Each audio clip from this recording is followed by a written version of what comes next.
What's up, my hardcore little hibiscuses? This is Rob from Gay Guy Plays, and today on the Daily Grind, we're back with another installment of Rob reads you shit that you don't want to read yourself. More specifically, the Steel Path Update 28.1.0 has finally hit consoles, and with it comes Kahora Deluxe, which we'll be taking a closer look at in a bit. But before we jump into any of that, let's go ahead and hit you guys with a little bit of old tea, which is the fact that Inaros Prime Access is going to be arriving July 14th.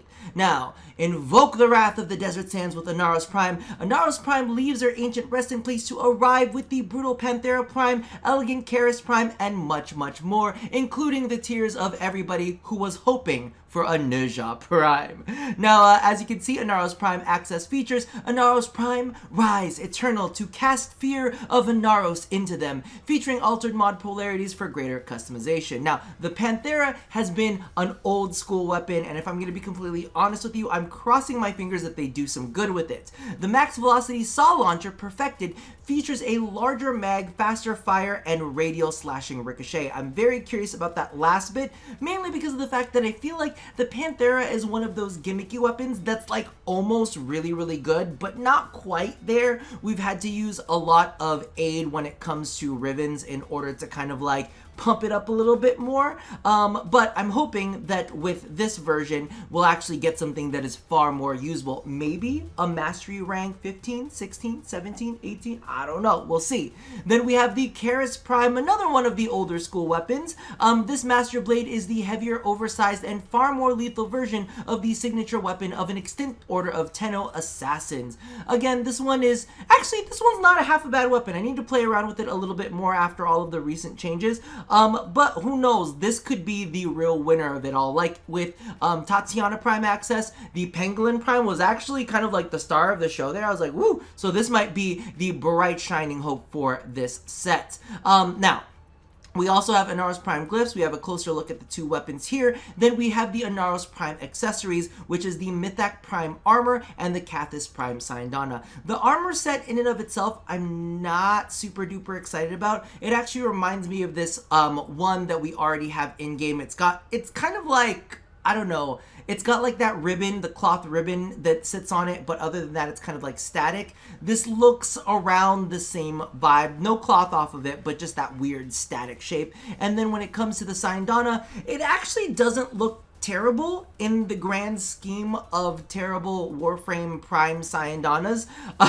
So for me, I'm like, this was not bad at all. It's not like dragging on the ground or doing anything annoying, but we do get a closer look at it, and I'm going to say this for anybody who is a veteran of Warframe, or, I mean, like, I can't even say veteran and Warframe in the same sentence without going, yeah, we really have those. But for anybody who's been there in the Warframe Prime trailer days, you'll know that this is kind of like scraping the bottom of the barrel. There's no audio or storyline that goes along with it, just some music in the background. Like I was saying, Inaros Prime, shockingly, like when they showed him in some of the leaks, the low-res images did not quite do it justice. I like it a lot better now that I'm seeing it here. Not necessarily the armor set, but the actual like base thing. He still got his toes, but no nipples to be seen anywhere, so that's the case. However, I am kind of disappointed in this trailer because we've seen so much better from DE in the past that this to me is like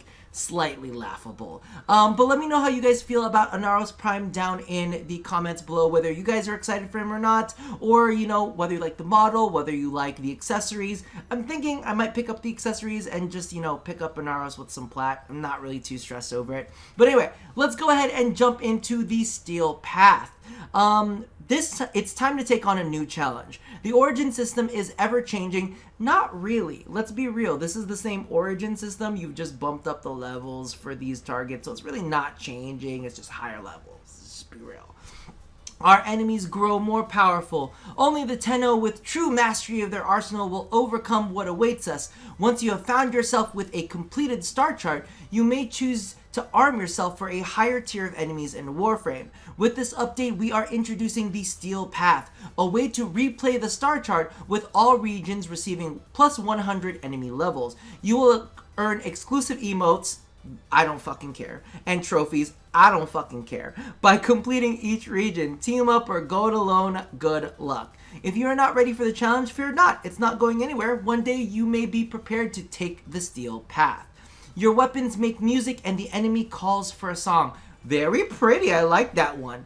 Visit Teshin to learn more if you're ready. Requirements: a completed star chart, aka access to arbitrations, is required for the steel path. Teshin will invite you to seek him out in any relay once you've met the criteria. What you need to know about the steel path. Since launching our weekend public test cluster project, we have made some changes to the steel path for launch. These changes will be indicated below, but this is not an exhaustive list. You can toggle on/off the steel path in the star chart, which automatically changes the star chart to reflect which path you choose to play. So you can actually see that as this little mastery rank thing. You can't see my cursor on the screen, so it makes me sound crazy. But the cursor is currently hovering over the steel path one. The single digit one is just the normal. The double is the steel path. Mastery can be earned by completing each mission on the steel path, similar to the normal star chart. Mastery is earned once per node. Enemies on the steel path are plus 100 levels higher than their normal mission counterparts and have enhanced defenses. Their enhanced defenses are not quite as high as sortie modifiers, but enemies do have a 150% bonus to health, armor, and shields. This decision was made based on public test cluster feedback. The original test cluster feedback change brought a 175 bonus that we then reduced to 150 bonus after further testing. We also realized some inconsistencies with what we stated and what was truly live on the test build, ending up to now clarify what equates to enemy health, shield / armor 1 plus 1.5 equals 250. So you can see that right there. The steel path has custom game rules, 1 minute cooldown on restores. Open Worlds, Orb Valis, and Plains of Eidolon have a special steel path bounty you must complete to progress. If it is the 6th tier bounty only accessible on the steel path.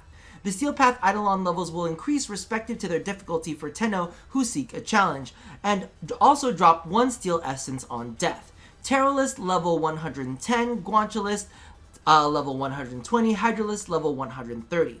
Junction Spectres must be fought at their new plus 100 levels to proceed in the star chart. You'll notice that the junction tasks pop up on hover will not appear in the steel path, as those items are not required nor rewarded for completing the junction. Eximus enemies have a chance at dropping Riven Slivers and a new currency, Steel Essence. Arcwing missions within the steel path contain enemies with a 50 plus level increase instead of a 100, and the 150 bonus health, armor, and shield multipliers will not be applied. This decision was made based on test cluster feedback. Note, Railjack is not a part of the steel path, so for any of those of you guys who are worried out there, don't worry, it's not there. Progression rewards. As you progress through the steel path star chart, Teshin will reward you for each region completed with its respective planet decoration. If you watched my previous video, you know exactly how I feel about that stupid planet decoration and planet emote. So that's what that sticker ass looking thing was. It was an emote? Dear Lord, sweet baby Jesus, it's worse than I thought. As well as 2 times steel essence per region, which can also be earned simply by playing the steel path missions. Progression rewards. As you progress through the steel path chart, oh, did I already say that? That depressing ass piece of shit right there. The steel path honors and steel essence. In addition to these rewards, Teshin now has steel path honors, a store only accessible when the steel path is unlocked. Similar to the arbitration honors store, the steel path honors take steel essence as currency. Steel essence can be found as a resource drop from Eximus enemies while in the steel path. By accessing the steel path honors, you can exchange your steel essence for the following rewards. The Bishamo armor set, uphold the elite warrior tradition of Teshin and the Dax in the Bishamo armor set. This Orkin design collection includes a helmet, cuirass, pauldron, greaves, and apparel. Earn the blueprints by trading steel essence from the steel path honors. You mean the reused assets that we saw? Here's the thing. Somebody in the comment section was like, these are not reused assets. I'm like, listen. I would be more willing to believe that if the males didn't have a completely different armor set, which looks basically like Teshin's armor set but stripped down, and the females look like that one female Dax soldier from the video. I'm just saying, if it wasn't reused assets, wouldn't they look a little bit more similar? Just pointing that out. emotes. We've also got 10,000 Kuva, fucking boohoo. Random relic pack, fucking boohoo. Stance forma blueprint was a forma type introduced in Operation Scarlet Spear. In the interest of having it more widely available, we are adding it to the steel path. The forma allows for an additional touch of flexibility in melee weapons for those who seek it out. Bleh. Not super duper excited.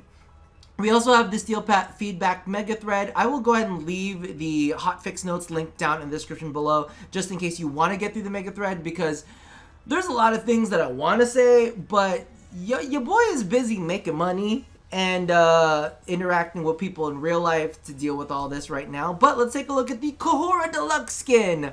Somebody messaged me with the word Fupa. We'll take a closer look at it in game. I'm not going to judge quite yet, but let's see it. So we have the Kahora Urushu skin. Personify the avenging spirit of the forest in armor flowering with deadly blooms. Buying the Urushu skin unlocks the Maculatia skin only for your Venari.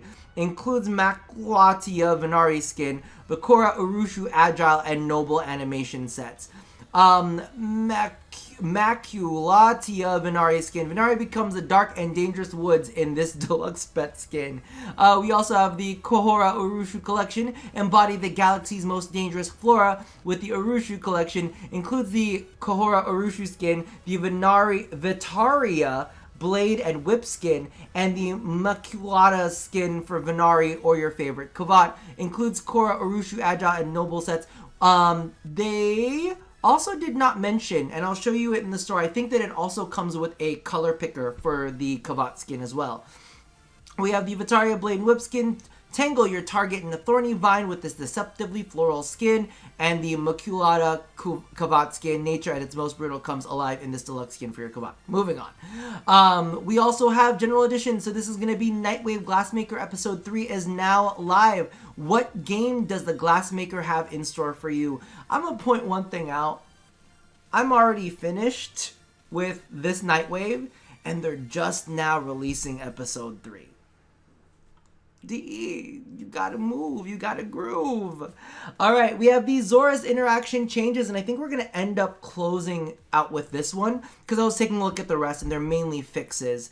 So certain Warframe abilities and exalted weapons now reset the melee combo counter only if the Zoras is being used. The overwhelming damage output of certain Warframe abilities was not our intention with an infinite melee combo weapon, and the conversation of Zoras or you're doing it wrong is greatly restrictive in terms of player choice. I do Naramon, so I don't have to have that conversation. Just putting that out there. Warframe abilities / exalted Warframe abilities that are affected by this are Ash Blade Storm, Atlas Landslide, Baruch Serene Storm, Excalibur Exalted Blade, Gorah, Shattered Lash, Kahora, Whipclaw, Valkyr Talons, and Wukong Iron Staff. The full breakdown can be read here. We'll save that for a different day. There are other little changes and fixes that they've got going on as well with Random Voids and stuff, but none of them are all too...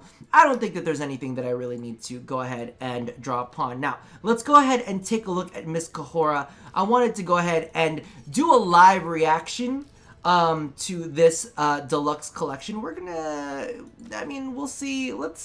Maybe we'll do default. Let's scrap this. I'm feeling like it feels a little bit old. Let's get rid of any attachments that are on there as well so that we can get a nice clean palette. I'm excited to see how this goes, but we're not 100% sure. I know that Skyers worked on this, so I'm crossing my fingers that it's nailed. All right. Oh, that's the helmet. Okay. Helmet's kind of looking nice. All right, let's take a look at the skin itself. Oh, okay. Listen, we embrace all body types here. This one's a little bit different, though. Let's go ahead and hit her with the Urushu Noble animation. Let's see. Okay. Okay. I mean, it's not as bad now. It looks better this way. Does, however, look a little bit drunk, which, by the way, I do have myself a little bit of Barefoot Moscato. It's peach and honey, so cheers to Miss Kahora over here.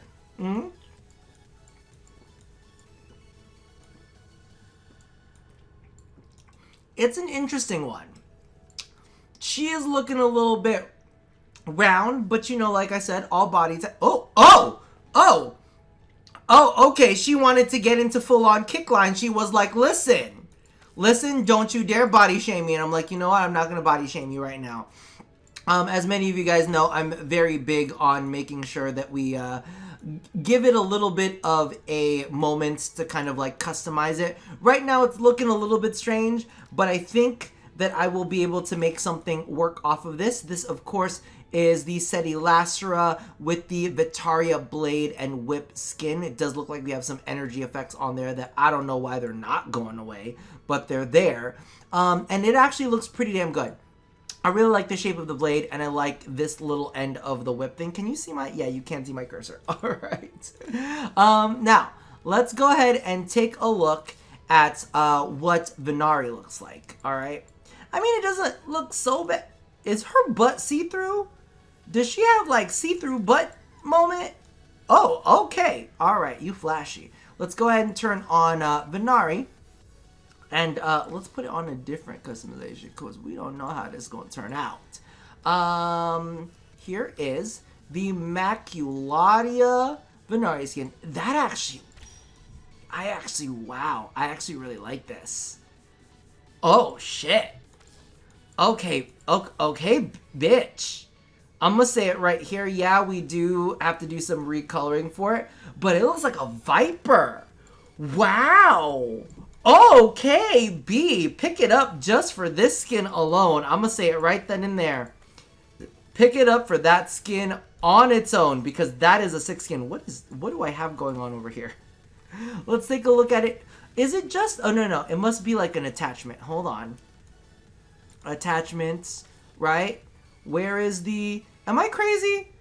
Is it not? I thought that there was a thing. Oh, was there not a thing? Am I nuts? Is there a skin for you? Hold on. I'm probably looking at the wrong thing. Sorry. Is it here? Is it here? Are these the... Oh, there it is. Okay, there you go. Ooh, I like it. I like it a lot. Okay, it's worth. It's 100% worth.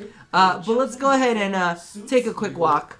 Let's take a look at the actual pack in and of itself. So this is actually going to cost you $225, and then as you can see right here, you get the Macularia skin for the Kavat, and you get these different color things. I wanted to make sure, because I don't think that said in any of the text at all, and the Vitaria Blade and Whip skin. Just keep in mind that when you pick up just the Urushu skin on its own, you will get the Meticula Venari skin, but you will not get the Blade and Whip skin, and I don't believe that you'll be able to get the Blade and Whip skin as it is specifically, you know, attached to this. I'm not sure if you get the color palette picker either, so I would highly suggest that if you can pick up the bundle or the collection, do pick up the collection because those are usually limited and specifically attached to the collections.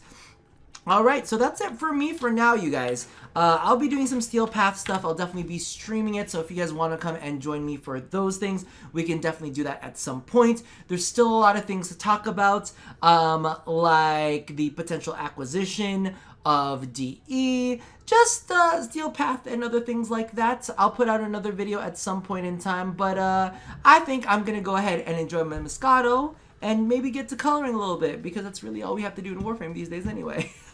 Regardless, that about does it for me for now. I hope that you guys are staying safe and healthy. So as always, love somebody, hurt nobody, and wash your goddamn hands, and put on a fucking mask too. I'll see you guys next time. Bye-bye!